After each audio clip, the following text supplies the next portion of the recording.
Good morning friend. Welcome to step study centre by Mukul sir. जैसा कि आप लोगों को मालूम है कि अभी हम मध्य प्रदेश सामान्य ज्ञान जिसमें आगामी परीक्षाएं जिसे मध्य प्रदेश पुलिस जेल पैरी, मध्य प्रदेश लोक सेवा आयोग तथा अन्य मध्य प्रदेश की प्रतियोगी परीक्षाएं जिसमें मध्य प्रदेश जनरल नॉलेज बहुत महत्वपूर्ण है के लिए कक्षाएं चला रहे हैं। जैसा कि इसके पहले हम डिस्कस कर चुके हैं कुछ संभागों को। आज का एक संभाग है रीवा संभाग। रीवा संभाग के अंदर कितने जिले आते हैं, इन जिलों का लिंगानुपात क्या है, यहाँ कौन कौन सी चीज़ें महत्वपूर्ण हैं जो हमारे लिए कोई भी कॉम्पिटिटिव एग्जाम की पॉइंट ऑफ व्यू से बहुत महत्वपूर्ण है। देखते हैं आगे। सबसे पहले रीवा संभाग। रीवा संभाग में कितने जिले आते हैं? रीवा जिला, सीधी जिला, सतना जिला और सिंगरौली जिला। ठीक, देखिए यहाँ पर कितनी अच्छी बात कही गई है कि किसी भी इंसान की इच्छा शक्ति और दृढ़ संकल्प उसे भिखारी से राजा बना सकती है। आप लोगों ने सुना भी होगा कि मुकेश अंबानी के पिताजी या फिर कोई कभी पेट्रोल भरता था, या फिर आपने सुना होगा कि मजदूर का बेटा कलेक्टर बन गया, या फिर आपने सुना होगा कि पंचा बनाने वाला कलेक्टर बन गया।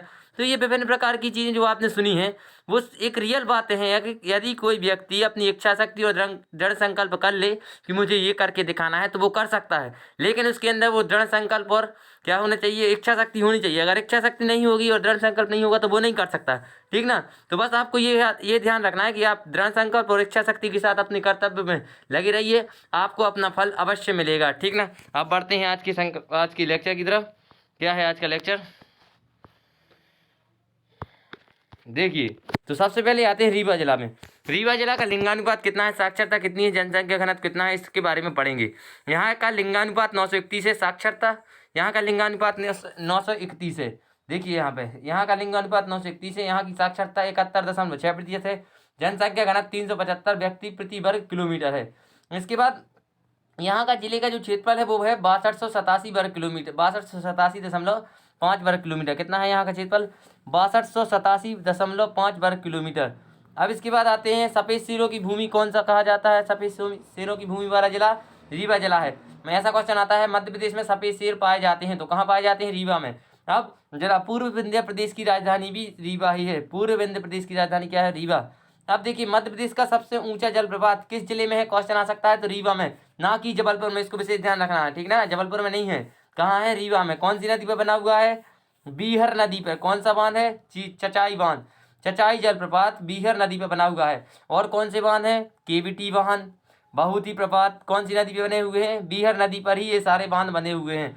और मध्य प्रदेश में और भी बांध और भी जलप्रपात पाए जाते हैं, जैसे धुआंधार और विभिन्न प्रकार के, ठीक ना। तो मध्य प्रदेश का सबसे ऊंचा वो कौन सा है जलप्रपात? चचाई बांध, ठीक ना। इसको विशेष ध्यान रखना है आपको। अब आते हैं आगे। केवटी और बहुती प्रपात भी बीहर नदी पर ही बंधे होते हैं। ऐसा क्वेश्चन आ सकता है कि निम्नलिखित में से कौन सा जलप्रपात बीहर नदी पर नहीं है? ये आपको तीनों याद कर लेना है, चचाई, केवटी और बहुती, ठीक ना। और जो आएगा वो नहीं आएगा, ठीक ना। इसके बाद आते हैं रीवा के किले में महामृत्युंजय का मेला लगता है। रीवा के किले में कौन सा मेला लगता है? महामृत्युंजय का मेला लगता है। इसको विशेष ध्यान रखना है, महामृत्युंजय, ठीक ना। अब आते हैं जिप्सम हर्ष और चूना पत्थर एवं क्या बॉक्साइड का उत्खनन कहाँ होता है? रीवा जिले में होता है। जिप्सम का, चूना पत्थर का और बॉक्साइड का। अब प्रदेश का एकमात्र सैनिक स्कूल कहाँ पर स्थित है? रीवा में। क्वेश्चन आ सकता है आर्मी के पॉइंट ऑफ व्यू से है, मध्य प्रदेश का एकमात्र सैनिक स्कूल कहाँ पर स्थित है? तो रीवा में। और अवधेश प्रताप विश्वविद्यालय भी कहाँ पर है? रीवा में है। ख्याल रखना, अवधेश प्रताप विश्वविद्यालय कहाँ पर स्थित है? रीवा में, ठीक। अब आता है आम अनुसंधान केंद्र गोविंदगढ़ में है। आम अनुसंधान केंद्र कहाँ पर है? गोविंदगढ़ में। और सुपारी का खिलौना, सुपारी के खिलौने बनती हैं, कहाँ बनते हैं सुपारी के खिलौने? रीवा में बनते हैं। क्वेश्चन आ सकता है मध्य प्रदेश में रीवा में काय के खिलौने बनते हैं? तो सुपारी के। यहाँ पर यह आ सकता है कि मध्य प्रदेश में सुपारी के खिलौना कहाँ बनते हैं? तो रीवा में बनते हैं। और आम अनुसंधान केंद्र कहाँ है? गोविंदगढ़ में, ठीक। अब मध्य प्रदेश पुलिस वाहन प्रशिक्षणशाला कहाँ पर स्थित है? गोविंदगढ़। और पुलिस मोटर वर्कशॉप कहाँ पर स्थित है? रीवा में। देखिए मध्य प्रदेश में पुलिस वाहन प्रशिक्षण केंद्र कहाँ है? गोविंदगढ़ में। और पुलिस मोटर वर्कशॉप कहाँ है? रीवा में, ठीक ना। अब आते हैं ट्रांस जल विद्युत परियोजना। कौन सी? ट्रांस जल विद्युत परियोजना, इसको वैसे ध्यान रखना है। ट्रांस जल विद्युत परियोजना सिरमौर में है। कहाँ पर है? सिरमौर में। और फॉरेस्ट ट्रेनिंग स्कूल गोविंदगढ़ में है। जो वन विभाग में भर्ती होती है उसकी ट्रेनिंग कहाँ होती है? गोविंदगढ़ में, ठीक ना। अब इसके बाद आपने ये देख लिया होगा आम अनुसंधान केंद्र गोविंदगढ़ में। सुपारी का खिलौना कहाँ बनता है? रीवा में। महामृत्युंजय का मेला कहाँ लगता है? रीवा में। सबसे ऊंचा जलप्रपात चचाई बांध कौन सा है? चचाई कौन सी नदी पर है? बीहर नदी पर। केवटी और बहुती भी हैं। और सफेद शेरों की भूमि कौन सा कहा जाता है? रीवा कहा जाता है, ठीक ना। आपको बस देखते जाना है। मध्य प्रदेश पुलिस प्रशिक्षण केंद्र कहाँ पर है? गोविंदगढ़ में है। और पुलिस मोटर वर्कशॉप कहाँ है? रीवा में, ठीक ना। अब इसके बाद आगे बढ़ते हैं। पुरातात्विक स्थल कहाँ पर है? रीवा में। और सीमेंट उद्योग और कच्चा उद्योग भी रीवा में लगाए गए हैं। अब सोन नदी में स्थित बाणसागर परियोजना, इसको ध्यान रखना है। कौन सी परियोजना? कौन सी परियोजना? सोन नदी पर स्थित बाणसागर परियोजना, इसको ध्यान रखना है। कौन सी परियोजना है ये? बाणसागर परियोजना का मुख्यालय कहाँ है? रीवा में। कहाँ है? रीवा में है। बाणसागर परियोजना का मुख्यालय रीवा में है। कौन सी नदी पर बनाया गया है? सोन नदी पर, इसको ध्यान रखना है। कौन सी नदी है ये? सोन नदी पर बाणसागर परियोजना बनाई गई है, ठीक ना।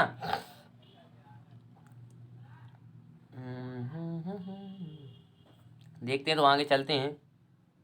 अब आते हैं हम सींधी जिला में। सींधी जिला का लिंगानुपात कितना है? जनसंख्या घनत्व कितना है? साक्षरता कितनी है? तो देखिए, सींधी जिला का लिंगानुपात 957 है। कितना है? 957। और साक्षरता है 64.4%। साक्षरता कितनी है? 64.4%। और जनसंख्या घनत्व है 232 व्यक्ति प्रति वर्ग किलोमीटर। जनसंख्या घनत्व कितना है? 232 व्यक्ति प्रति वर्ग किलोमीटर।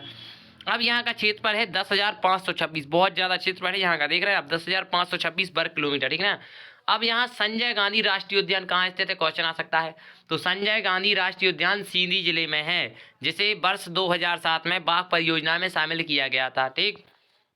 अब घोंघरा देवी का मेला कहाँ लगता है? तो घोंघरा देवी का मेला सींधी जिला में लगता है।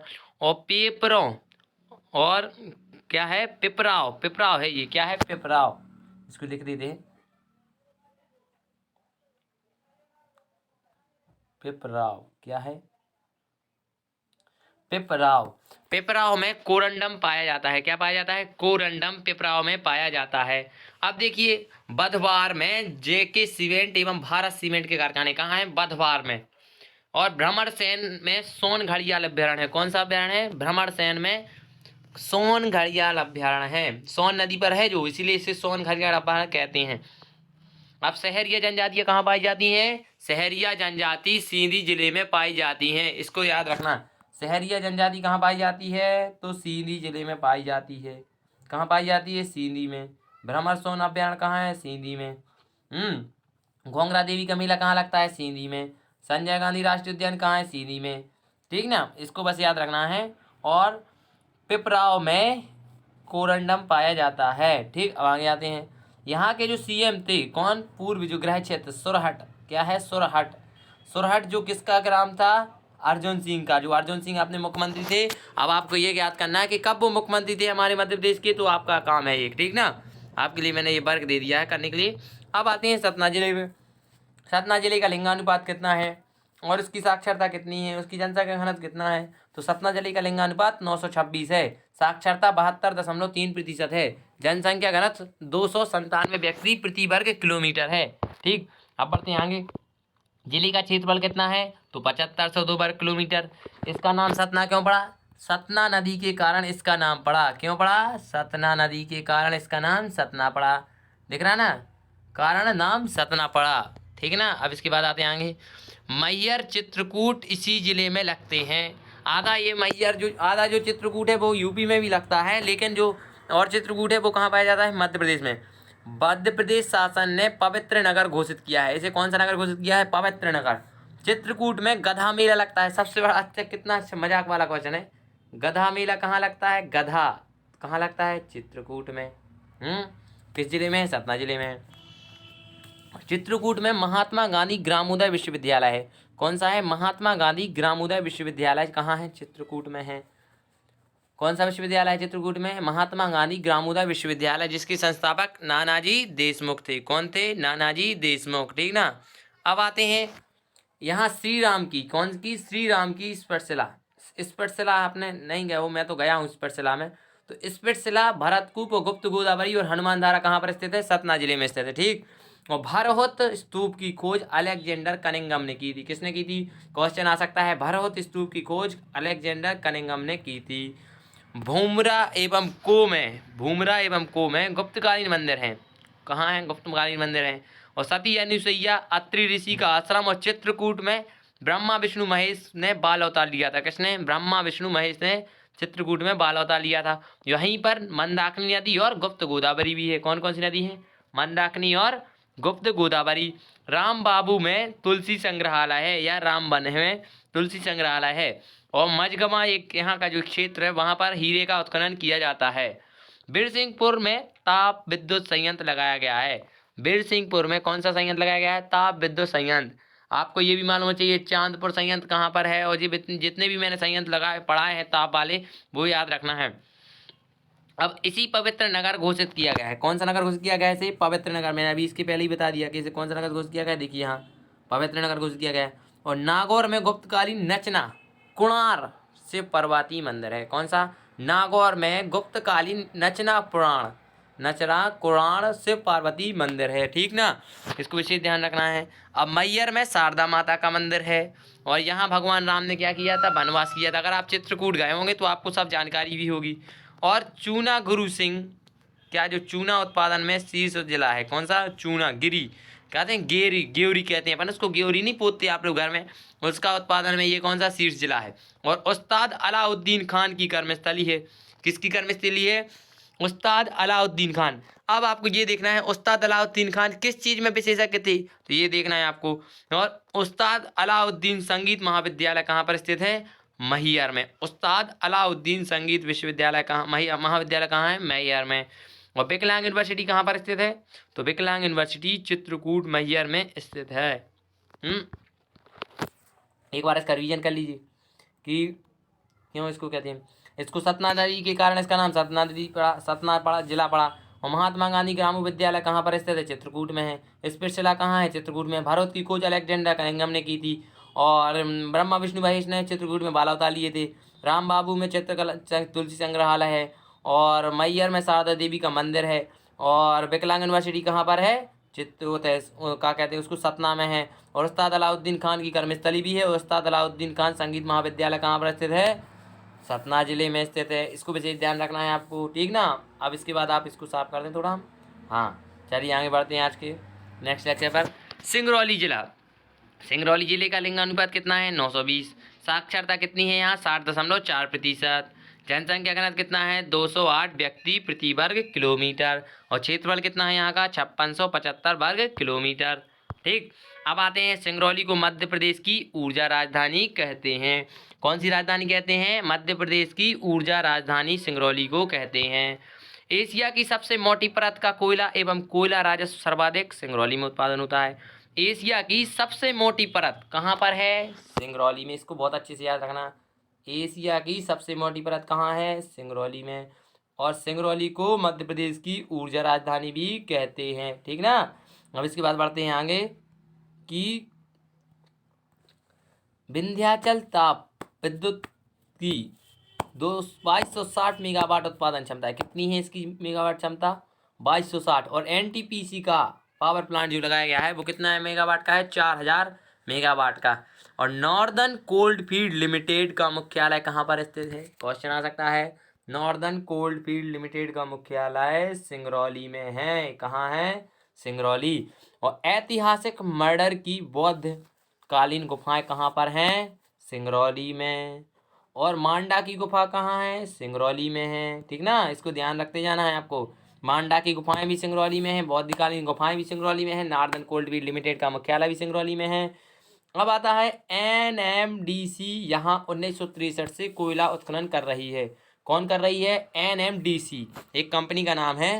इसका फुल फॉर्म आपको देखना है, ये आपका काम है। सुपर थर्मल पावर के कारण इसे जिले का ऊर्जार राजधानी कहा जाता है। जिले का ऊर्जार राजधानी, सुपर थर्मल पावर के कारण ही इसे जिले की ऊर्जार राजधानी कहा जाता है। अब देखिए SC ST के लिए यहाँ विशेष न्यायालय बनाया गया है। किसके लिए? क्वेश्चन आ सकता है। मध्य प्रदेश में SC ST के लिए विशेष न्यायालय कहाँ बनाया गया है? तो सिंगरौली जिले में। अब यहीं से मध्य प्रदेश के, ऐसा क्वेश्चन आ सकता है, मध्य प्रदेश के किस जिले से 82.1/2 अंश रेखा गुजरती है? तो कहाँ से गुजरती है? सिंगरौली को। इसको विशेष ध्यान रखना है, कहाँ से गुजरती है? सिंगरौली से, ठीक ना। इसके बाद आते हैं आगे के कि